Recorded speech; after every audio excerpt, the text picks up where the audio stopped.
Donc parfois quand une personne n'est pas exaucée, il faut parfois rendre grâce. Pas parfois, il faut rendre grâce à Dieu. Il faut s'incliner et dire merci au Seigneur. Je connais une femme, à Brazzaville, elle a l'habitude de venir ici sur les réseaux, me suivre.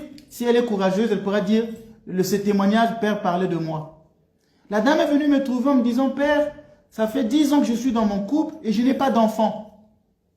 Et j'ai des problèmes avec mon mari à cause de ça. Il veut me mettre dehors. J'aimerais que vous puissiez prier que j'ai un enfant. J'ai prié avec cette dame. Je lui ai dit, tu viens me trouver, tu viens à ma prière chaque matin. Tous les matins, quand je fais ma prière, tu viens et puis tu fais ça pendant 40 jours. À l'époque, je vivais au barrage, à Kinsundi. Alors, la dame venait me voir tous les matins dans ma petite chapelle. On priait ensemble, tous les matins. Et le 40e jour, quand on a terminé la prière, son mari et elle se sont disputés et le mari l'a mise dehors. La femme est venue me trouver en me disant, mais Père, tu as prié pour moi. Et le 40e jour, voilà que le 40e jour, mon mari me chasse. Dieu ne m'aime pas. Et elle avait cessé de venir prier avec moi. 2 mois après, je l'ai rencontrée. Je lui ai dit, mais pourquoi tu as cessé de prier? Tout ce que Dieu fait est bon. Tout ce que Dieu fait est bon. Viens, reviens prier avec moi, continue à prier avec moi. Elle est revenue, elle a eu le courage. 3 mois après, elle a eu un nouveau monsieur, un nouveau homme, un nouvel homme s'est intéressé à elle. Elle lui a donné, comme les gens aiment aller vite, elle lui a donné son corps et son cœur. Et puis elle est tombée enceinte. Donc vous voyez que le premier mari, certainement, ce n'était pas là la volonté de Dieu. Donc ce que tu dis, aujourd'hui tu es en train de dire que Dieu ne m'exauce pas. Tu ne sais pas. Tu ne sais pas. Pourquoi il ne t'exauce pas? Donc, comme je vous disais, il faut retenir, Dieu ne refuse jamais sa grâce, mais il respecte profondément l'état du cœur humain. Ainsi, la vraie préparation à la prière n'est pas la multiplication des paroles, des neuvaines. Ce n'est pas la multiplication des offices, mais pas la multiplication des offices, mais c'est la conversion intérieure. C'est l'état intérieur. Et je venais de vous dire que ce n'est pas le rituel qui chasse les démons. Ce n'est pas la prière, mais c'est l'état de ton esprit. Et je vous ai cité un verset, Jacques chapitre 5, verset 13. La prière du juste a une efficacité devant Dieu. Dieu n'exauce pas les pécheurs. Jean chapitre 9, le verset 31. Dieu n'exauce pas les pécheurs. C'est pourquoi, par exemple, ce sont les saints qui font les miracles. Parce qu'ils sont proches de Dieu. Pourquoi la prière de la Vierge Marie est-elle puissante? Mais parce que c'est la seule créature qui est immaculée. La Vierge Marie, sa prière est toujours exaucée. Quand la Vierge prie, sa prière est toujours exaucée. En tout cas, si la Mère de Dieu présente votre prière à Jésus, sachez qu'elle est exaucée. Les gens qui font les chapelets là, qui vont dans les grottes, Marie n'a jamais prié pour vous. Parce que le jour où vraiment Marie va intercéder auprès de son Fils, vous serez exaucés. La Vierge, le Christ ne refuse rien à sa mère. Rien. Donc si vous allez à la grotte tous les jours, vous n'êtes pas exaucé, c'est que la Vierge n'a pas encore prié pour vous. Elle ne l'a pas encore fait. Mais posez-vous des questions. Dieu agit, mais pas au rythme de l'homme. Dieu agit, mais pas au rythme de l'homme. Dieu, lui, il agit toujours. Tout à l'heure, je vous ai dit que Dieu donne toujours sa grâce. Mais ça dépend du cœur de l'homme. Et là, je vous dis que Dieu agit, mais pas au rythme de l'homme. Mais pas au rythme de l'homme. Alors les gens qui m'envoient des intentions de prière, hein, comme je vous ai dit, et je vais le dire brutalement, vous savez que je suis brutal. Je ne suis pas une poubelle d'intention. Je ne suis pas une poubelle d'intention de prière. Si vous voulez demander une prière pour votre soeur, pour votre frère, pour votre mère, on appelle le secrétariat, on demande les messes, comme tout le monde. Et les secrétaires vont me dire, Père, telle personne a demandé des messes pour telle personne, on me donne le cahier. Les personnes qui écrivent les intentions sur ma page, là, sachez que ça ne passe pas. Tout passe au secrétariat, vous demandez des messes. Quand je vais célébrer les offices, je vais citer le nom de votre enfant. Mais même, ce n'est pas parce que vous avez écrit ici que je vais être pris de compassion que je vais faire la prière, non. Excusez-moi, je suis direct. Ici, si je viens donner un enseignement, on ne profite pas pour m'envoyer des intentions. Parce que je ne les lis même pas, et je ne vais même pas prier pour ça. Il faut passer par le secrétariat. Alors, je disais que Dieu agit, mais il n'agit pas au rythme de l'homme. Dieu agit, mais il n'agit pas toujours au rythme de l'homme. Le problème de l'homme moderne, c'est qu'il est habitué à l'immédiateté. Il veut tout vite, tout de suite avoir.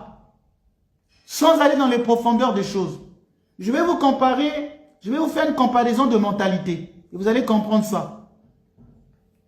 Quand vous êtes en Asie, si vous voulez être très fort en Asie, en Chine, au Japon, si vous voulez être un homme très fort, vous allez vous priver de beaucoup de choses en matière de nourriture. Vous allez faire du sport, les arts martiaux. Tous les jours, vous allez courir 1 heure de course. Vous allez faire des exercices, des abdominaux. Vous allez faire des pompes. Vous allez faire de la musculation, du cardio. Vous allez apprendre des katas dans les arts martiaux et pendant des années. 3, 4, 5, 6 ans, les gens comme les Bruce Lee, les Jackie Chan ne se sont pas faits en une seule journée. C'est du travail, c'est du travail. Quand vous allez arriver en Afrique, pour être fort, on n'a pas besoin de ça. Il suffit d'aller voir un féticheur. Chez nous au Congo, on appelle ça te couper les camons. C'était une pratique fétichiste qu'on va te donner, tu vas avaler quelque chose. Dès que tu as donné un coup de tête à quelqu'un, il est tombé KO. Je n'ai pas besoin d'aller faire des arts martiaux. Vous voyez que les mentalités sont différentes. Ici, on a une mentalité, je n'ai pas besoin de ça. Une mentalité de l'immédiateté. Et là, nous avons une mentalité des gens qui travaillent sur la souffrance. Ils savent utiliser le temps. Ils vont prendre le temps pour être forts. Et c'est ça qui se passe avec les prières, quand vous allez prier avec un Africain et quand vous allez prier avec un Asiatique. L'Asiatique, lui, va supporter le temps, mais pas l'Africain. L'Africain, lui, sa prière, c'est dans l'immédiateté. Il veut vite avoir. Et malheureusement, je ne parle pas de l'Africain pour stigmatiser les Africains, puisque je suis Africain moi-même. Donc je parle de nos réalités, et mon public ici, il est plus en Afrique. Mais vous allez voir aussi que nous voulons vite avoir des réponses rapides. Nous voulons avoir des résultats mesurables. Nous voulons tester Dieu, un Dieu efficace qui agit vite et clairement. Et c'est ce Dieu-là qui est devenu une idolâtrie dans les églises de réveil, les églises évangéliques. Pas toutes les églises, là où il y a les pasteurs autoproclamés, on prêche un Dieu efficace qui agit vite et clairement. C'est une idole, ça. Ce n'est pas la vraie image de Jésus. Ça, c'est une idole. Un Dieu qui fracasse vite. On a vu avec Noël que le Christ a fui Hérode. Il ne l'a pas fracassé aussitôt. Hérode est mort après. Donc Dieu n'agit pas comme les hommes. Et comme je vous disais, Saint Jean Chrysostome dit que Dieu permet le mal qu'il peut empêcher. Dieu parfois va permettre des choses dans ta vie qu'il peut empêcher pourtant. Il va permettre des choses qu'il peut empêcher. Mais nous avons toujours l'idée des réponses rapides, des résultats mesurables. Et moi, parfois, c'est ça qui fait que j'ai arrêté le ministère parce que je n'ai pas envie de vendre du rêve aux gens. Je sais que dans mon ministère, j'ai vu des grâces, des miracles. J'en ai vu. J'ai vu des gens être exaucés quand j'ai prié pour eux.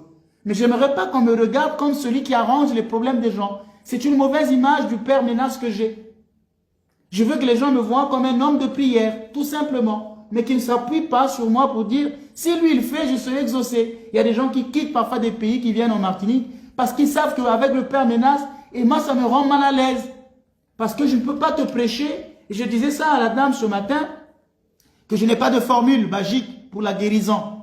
Je veux discerner pourquoi tu es malade, et j'ai discerné avec elle, mais je n'ai pas de formule efficace, des résultats mesurables. La prière est alors évaluée comme un service. Si les résultats tardent, on parle d'échec. J'ai demandé des messes, ça n'a pas marché. Parfois, j'ai entendu des gens me dire ça. J'ai demandé des messes, ça n'a pas marché. Et parfois, je me pose la question si ces gens-là sont vraiment des chrétiens. Mais vous pouvez même aller demander la messe au pape Léon. Le pape Léon peut vous dire 1 mois de messe et parfois, il ne va pas être exaucé. Il ne faut pas parler comme ça. J'ai demandé des messes, je n'ai pas été exaucé. Donc, j'arrête. Donc, je ne demande plus. Donc, ma prière est un service simplement. Dieu devient une station de service dépannage. Un service de dépannage rapide. Un service de dépannage rapide.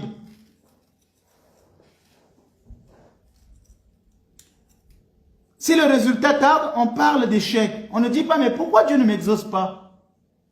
Pourquoi Dieu me fait retarder? Qu'est-ce que je dois changer dans ma manière de prier? Qu'est-ce que je ne comprends pas? Quel est le message que Dieu veut me faire passer à travers cet échec? Mais directement, ça n'a pas marché. On ne cherche pas à aller dans les fonds des choses. Donc vous voyez que les gens sont devenus superficiels. Et c'est ça qui fait que parfois le Père Ménas s'est retiré du monde pour élever le niveau. Parce que Quand je discute sur les réseaux, quand je vois même la méchanceté des gens, quand je vois leur raisonnement, leur méchanceté, je me dis, waouh, l'homme d'aujourd'hui a beaucoup changé. Hein. L'homme est devenu trop superficiel. On va même parler des choses divines avec beaucoup de légèreté. J'ai vu parfois des gens se moquer de mes enseignements. J'enseigne un truc. Au lieu d'aller dans les profondeurs de ce que je veux dire, il est en train de prendre ça avec beaucoup de légèreté. Il y a même des gens qui vont faire des vidéos de moi et ils vont mettre l'huile de finesse. Donc moi je disais par exemple, la Vierge Marie, c'est la créature la plus élevée. Ils mettent l'huile de finesse. Tu mens, tu mens, tu mens. Ils prennent ça avec beaucoup de légèreté. Tu peux avoir ta position spirituelle. Moi, parfois, quand je suis sur les réseaux, je vois beaucoup de gens qui font leur truc, je ne fais pas de commentaires. Je laisse la liberté de chacun. Je parle seulement quand on attaque la foi catholique. Si vous attaquez la foi orthodoxe, là, je vais réagir. Si tu dis Marie n'est pas, mais tant que tu fais tes trucs, moi, je vois des pasteurs qui rentrent dans les églises avec des, je ne sais pas quoi. Il est là avec des rouges à lèvres, des talons. C'est pas mon problème, moi, Père Ménage, je passe. J'ai vu un prêtre catholique faire du rap. Qui était en train de faire du rap, un prêtre catholique, il était en train de rapper, il était en train de rapper. J'ai regardé, c'est pas mon problème, j'ai pas fait de commentaires, je n'ai pas un mot à dire. C'est sa vie, c'est son ministère, c'est son inspiration. Quand le Père Ménage vient sur les réseaux, on commence à le signaler. Sur TikTok, dès que je fais un TikTok, on me signale. Je viens sur YouTube, je veux faire ma vidéo, on me signale. Quand j'avais un peu de moyens, je peux passer à la télévision, je n'avais pas tout ça. Et j'ai trouvé que la télévision, c'était aussi un peu beaucoup d'argent. Que cet argent pouvait servir à aider des gens en Afrique aussi. Que simplement tous les jours de passer à la télé. Et encore là, avec le direct, c'est plus vivant. Mais vous allez signaler mes directs. Donc, vous voyez bien que l'homme a changé. L'homme est devenu trop superficiel. Sa prière n'a pas marché. Au lieu de se demander la raison de son échec, mais il va directement accuser ou le prêtre d'avoir mal prié, ou le prêtre là n'est pas puissant, le prêtre là n'est pas fort. C'est pourquoi moi je n'aime plus recevoir, parce que parfois les gens qui viennent nous voir, ils viennent avec comparaison.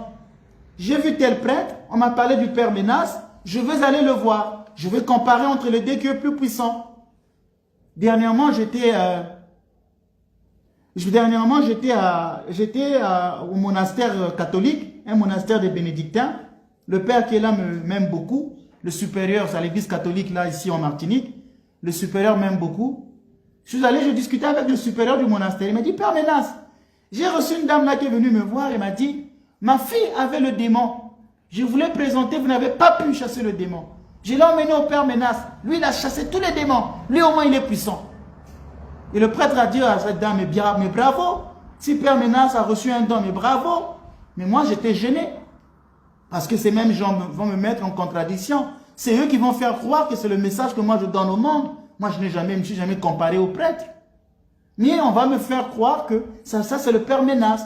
Et les autres prêtres vont me haïr. Ah ben c'est ce qui le fait croire, hein, qu'il est plus puissant que nous. Puisque j'ai déjà entendu un prêtre dire ça. Allez dire à votre Père Ménas, il croit quoi? Qu'il est plus puissant que nous? Alors que je n'ai jamais dit ça. Je n'ai jamais dit ça. Mais ce sont les mêmes. Et parfois, pour éviter les conflits, je suis obligé de me cacher, de ne pas montrer les grâces que Dieu m'a données. Que oui, je suis capable peut-être, par mes prières, de faire ressusciter un mort, peut-être. Oui, Dieu m'a peut-être donné des dons. Je suis fier de le dire sans orgueil. Mais on ne le fait pas parce que, voilà. Après, ça va être des comparaisons. Si la prière, si le résultat tarde, on parle d'échec.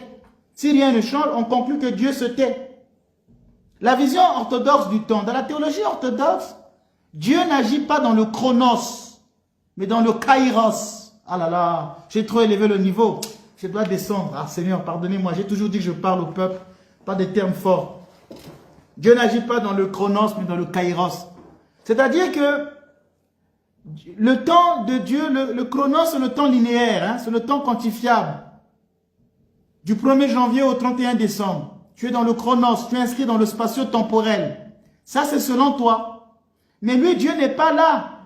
Dieu, lui, est dans le chronos, et plutôt dans le kairos, c'est-à-dire le temps opportun, le moment juste, le temps du salut. Est-ce que la chose là que je veux lui donner, c'est le temps favorable? Est-ce que c'est le temps opportun? Si aujourd'hui, par exemple, je te donne 1 million d'euros, mais tu ne feras rien avec, parce que tu as une mentalité de pauvre. Un pauvre ne peut pas gérer 1 million d'euros. Mais un homme pauvre, qui a une mentalité de riche, si tu lui donnes 1 million, il va faire quelque chose avec, parce qu'il est préparé. Je vous comprenez, vous voyez la différence?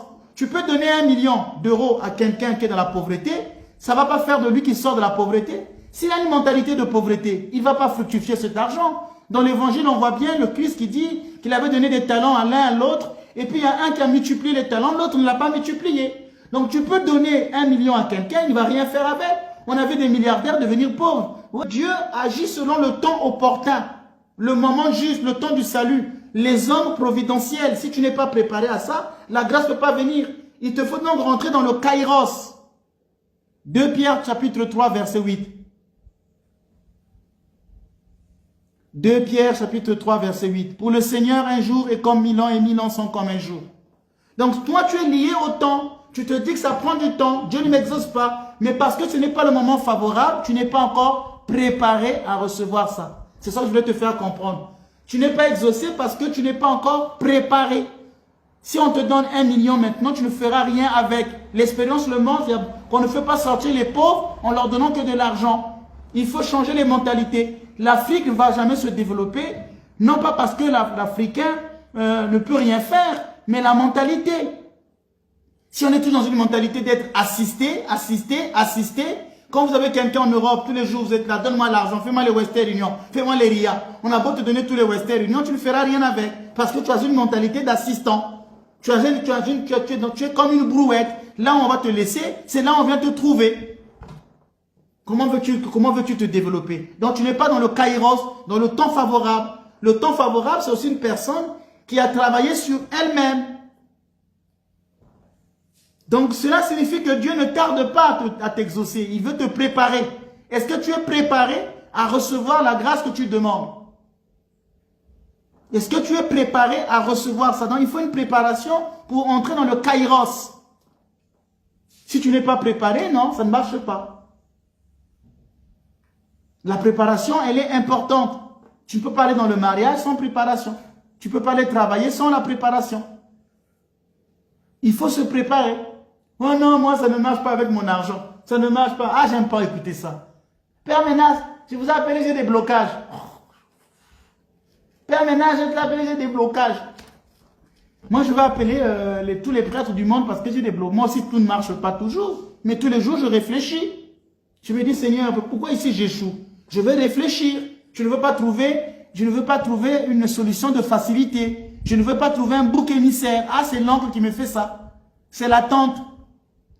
C'est parce qu'il y a ceci. Il y a des gens qui m'appellent parfois d'Afrique. Père, moi, ça ne marche pas. Je ne fais rien. Mais c'est normal. En Afrique, il n'y a pas d'investisseurs. Il n'y a pas de tout ce qu'il y a en Europe. Ah, mais c'est l'oncle. Mais ce n'est pas l'oncle. C'est le pays. Et on trouve toujours des boucs émissaires à nos problèmes. Sans aller à la profondeur des choses. Ah, c'est l'oncle. Ah, c'est le diable. Ah, maman ne m'est pas guérie. On lui a jeté un sort. C'est la médecine qui n'est pas évoluée. Ça n'a rien à voir avec le sort. Pourquoi Dieu ne va-t-il pas plus vite? Parce que Dieu ne cherche pas seulement à modifier une situation. Il cherche à former une personne. Pourquoi Dieu ne m'exauce pas aussi vite? Parce que Dieu ne cherche pas seulement à modifier une situation. Il cherche à former une personne. Il cherche à former une personne. Est-ce que tu es formé pour ça? Est-ce que tu es préparé à recevoir cette grâce? Changer l'extérieur sans convertir l'intérieur serait inutile. Changer l'extérieur sans convertir l'intérieur serait inutile, voire destructeur. Dieu agit donc en profondeur, couche après couche, à un rythme que le cœur peut porter. Ce qui nous semble lenteur est souvent miséricorde. Quand rien ne change à l'extérieur, dans la vie spirituelle, il existe des personnes où les circonstances restent identiques, les épreuves demeurent, les prières semblent sans réponse. Pourtant, quelque chose se transforme. Il faut que le regard de l'homme devienne plus humble. Il faut que la passion se creuse. Il faut que la confiance s'affine. Il faut que l'ego perde sa dureté. Il faut un travail intérieur, souvent invisible mais décisif. Il faut que tu commences à te préparer, à changer l'intérieur de ce que tu es. Parfois, tu es un volcan. Pire que la montagne Pelée. Tu fais les allures d'être douce, mais une fois que tu as mis dans le couple, quand tu auras des problèmes, tu tonnes.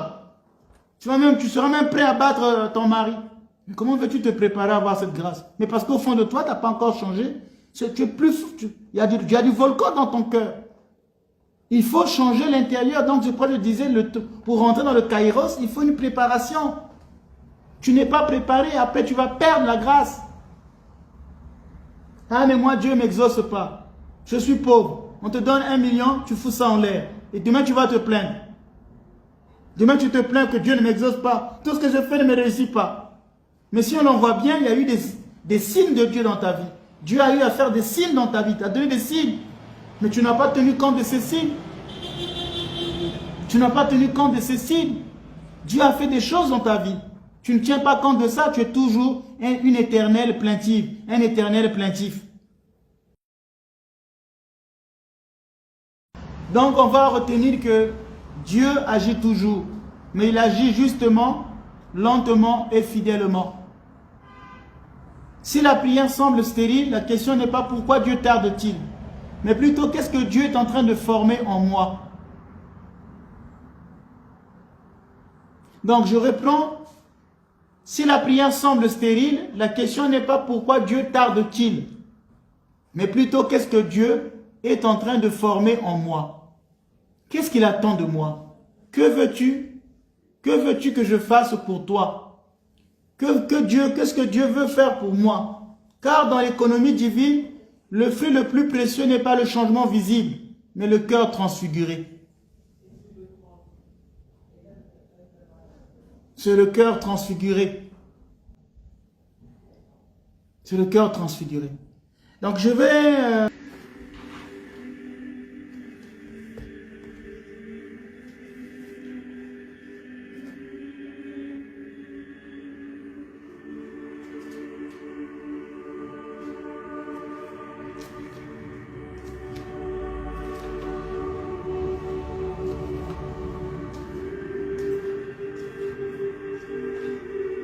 Souviens-toi, Seigneur Jésus-Christ, notre Dieu, de tes tendresses et de tes miséricordes, qui sont éternelles et en vertu desquelles tu t'es fait homme.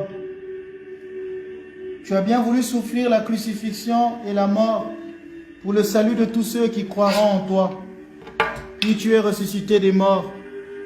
Monté aux cieux, tu sièges à la droite du Père, d'où tu écoutes les supplications de ceux qui t'invoquent de tout leur cœur. Incline ton oreille, entends l'humble prière que je t'adresse, moi ton indigne serviteur. Qu'elle soit comme le parfum d'un encens spirituel que je t'offre pour tout le peuple. En premier lieu, souviens-toi, Seigneur, de ton Église, une sainte, catholique et apostolique, que tu t'es acquise par ton sang précieux. Affermis-la, fortifie-la, élargis-la, multiplie-la, pacifie-la et sauve-la jamais des portes de l'enfer. Appelle les dissensions des églises, déjoue les machinations des puissances des ténèbres, dissipe les erreurs des païens, détruit et déracine rapidement les hérésies qui s'élèvent et convertis chacun par la puissance de ton Saint-Esprit. Sauve, Seigneur, et prends en pitié ceux qui nous gouvernent. Nous te prions pour tous nos gouvernants. En ce moment difficile, nous voulons te prier pour notre chef d'État Emmanuel Macron, pour le président Trump, pour Poutine, Zelensky. Nous te prions pour nos pays en Afrique, pour le président de nos pays en Afrique, tous ces chefs d'État, pour ceux qui sont au Bénin. Fais entendre à leur cœur des conseils de paix et de bienveillance en faveur de ta sainte Église et de tout ton peuple. Donne-leur un gouvernement pacifique, afin que dans la stabilité dont ils jouissent, nous menions une vie paisible et tranquille, en toute piété et sainteté, dans la vraie foi.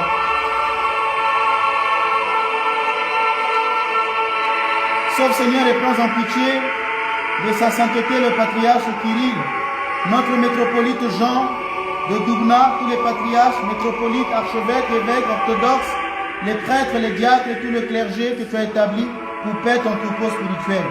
Par leur prière, sauve-nous pécheurs. Sauve-moi pécheur.